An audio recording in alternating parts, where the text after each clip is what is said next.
संसद से जब कोई कानून बना, राष्ट्रपति महोदया की उस पर मोहर लगी, उसके बावजूद भी आखिर इतनी हिम्मत और हिमाकत कोई इंसान कैसे कर सकता है कि खुलेआम सड़कों पर तांडव किया जाए, ट्रेन को रोका जाए, हाईजैक किया जाए, उस पर पत्थरबाजी की जाए, पुलिस वालों पर हमला किया जाए, एम्बुलेंस में आग लगाई जाए, यहाँ तक कि पुलिस की गाड़ियां भी फूंक दी जाए, सिर्फ किस नाम पर कि हम वक्त संशोधन बिल जो आया है उसे नहीं मानते। जी हाँ, पिछले लगभग 5 दिन से बंगाल का मुर्शिदाबाद इलाका सुलगा हुआ है। वहाँ इंटरनेट जैसी सेवाएं बंद है और हालात अब यहाँ तक आ गए हैं कि शुभेंदु अधिकारी जो नेता विपक्ष बंगाल में बीजेपी के नेता हैं, उन्होंने बंगाल में पैरा मिलिट्री फोर्सेज उतारने की बात करती है। कल बीएसएफ को मुर्शिदाबाद में उतारना पड़ा था, जिसके बाद लगभग वहाँ हालात काबू पाए गए। अच्छा, दंगाइयों ने वहाँ क्या किया कि हाईवे को जाम कर दिया, हाईवे 34 को जाम कर दिया। तो हाईवे को जाम वो जैसे ही हुआ वैसे ही दंगाइयों ने अपना काम शुरू किया। हाईवे जाम करने की वजह से दूसरी जगह भी प्रशासन नहीं पहुँच पाया और इसी को लेकर सिर्फ एक जगह नहीं, कई जगह बंगाल सुलगता रहा। ममता दीदी का कहना है कि हम इस कानून को राज्य में लागू नहीं होने देंगे। तो इनडायरेक्टली कहीं ना कहीं इन दंगाइयों को, बलवाइयों को ममता दीदी की पूरी शय है, जिसकी नौबत यहाँ तक आई कि अब उम्मीद है कि बंगाल में जिस तरीके से एक बार पहले आपने देखा था संदेश खाली में जिस तरीके से एनएसजी को उतारना पड़ा था, फिर से एनएसजी को वहाँ उतारना पड़े। और जिस तरीके से नेता विपक्ष शुभेंदु अधिकारी ने केंद्र सरकार से मांग की है कि वहाँ पैरा मिलिट्री फोर्सेज को उतारा जाए, वही अब एकमात्र समाधान है। और साथ ही उन्होंने ये भी कहा कि प्रदेश में आर्टिकल 355 भी लगा देना चाहिए। आर्टिकल 355 ये सुनिश्चित करता है कि अगर किसी भी राज्य के ऊपर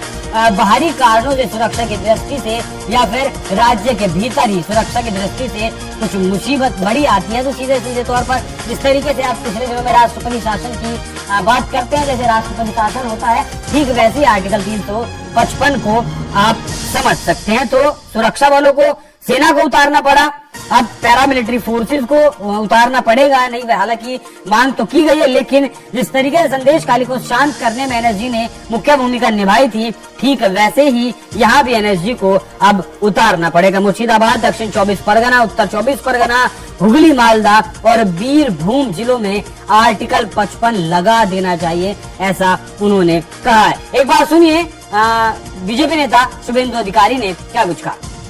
वहाँ 86 हिंदू शॉप और हिंदू हाउस, उसको तोड़फोड़ करना, लूट करना, ये काम उपद्रवियों ने किया था। जो 24 को अरेस्ट किया ये लोग, इसका साथ ये लोग तोड़फोड़ करने वाला नहीं है। वहां का जो मिनिस्टर है साबिना यास्मीन, वो लिस्ट बना दिया, उस लिस्ट के अंदर अरेस्ट किया। मैं जो हादसा हुआ था उसका नेक्स्ट डे से जाने के लिए कोशिश किया। मेरा ऑफिस से, असेंबली ऑफिस से, एलओपी ऑफिस से 3 बार यहाँ का जो एसपी प्रदीप यादव को मेल में लेटर भेजा, कोई रिस्पांस नहीं किया। एक एलओपी को किस तरीके से उसको इज्जत देना चाहिए, उनका चेयर को, पर्सनली नहीं, ये लोग नहीं। इसलिए मैं कोर्ट में गया था, कोर्ट में भी ये लोग अड़चन डालने के लिए बहुत कोशिश किया। इन लोगों के भीतर ये जहर किसने भरा है, किसने नहीं भरा है, ये ढूंढने की कोशिश की जा रही है, उन लोगों को चिन्हित करने की कोशिश की जा रही है, क्योंकि प्रशासन का ऐसा कहना है कि हम जांच कर रहे हैं। 118 से ज्यादा दंगाई अब तक गिरफ्तार किए जा चुके हैं, लेकिन दंगाइयों को गिरफ्तार कर क्या होगा, ये कोई पहली बात नहीं है, ये और आखिरी बार भी नहीं है। जिस तरीके से बंगाल लगातार सुलग रहा है, बंगाल को किस तरफ लेकर जाया जा रहा है, उसे आप इस बात से समझ लीजिए कि इस भीड़ ने हिंदुओं के घरों को टारगेट किया। जिस घर का दरवाजा नहीं टूटा, उस घर में भीतर घुसे। एक घर की कहानी मैं आपको बताता हूँ, उसमें सिर्फ माँ बेटी थी। वहां से जितना भी सामान था, बेड था, गद्दे थे, टीवी थी, या फिर जितना भी घर का मतलब जो कीमती सामान था, उसे सब ये दंगाई उठाकर ले गए। घर में तोड़फोड़ की।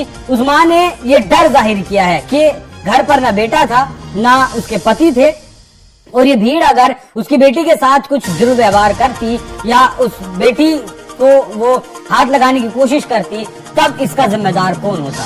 प्रशासन को लगातार फोन किया जाता रहा, लेकिन प्रशासन की टीम, पुलिस की टीम वहां नहीं पहुंची। पुलिस की टीम जब पहुंची, जब वहां से वो भीड़ बहुत दूर जा चुकी थी। तो बंगाल में फिलहाल हालात इस तरीके के चल रहे हैं केंद्र सरकार से लगातार सीवी बोस जो गवर्नर है वहां के, उन्होंने भी मांग की कि हालातों को, ये जो तस्वीर आप देख रहे हैं, ऐसा कहा जा रहा है कि बंगाल में घुसपैठियों को बाहर से बुलाया गया था, बांग्लादेश से बुलाया गया था, या फिर और राज्यों से और जगहों से और जिलों से मुर्शिदाबाद में इन दंगाइयों को बुलाया गया, जिससे कि बंगाल को भड़काया जा सके। अब कितना सच है कितना नहीं है वो जांच के बाद पता चलेगा। अब जांच करने वाला भी वही प्रशासन है जिस प्रशासन के ऊपर ये दंगाई टूट पड़े हैं।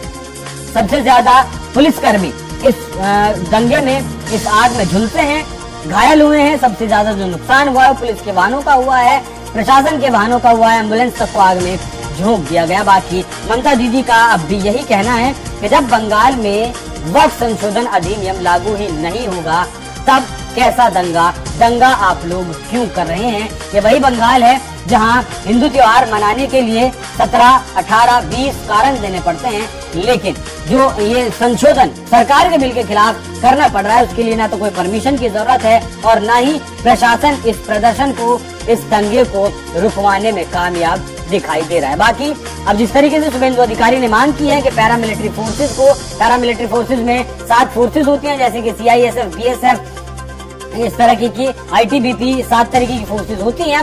देखना दिलचस्प होगा कि BSF तो उतार दी गई है, बाकी और फोर्सेज बंगाल में कब तक उतारी जाती है। बाकी इस पूरी खबर पर क्या कुछ आप लोगों की राय कमेंट कर हमें जरूर बताइएगा। नमस्कार।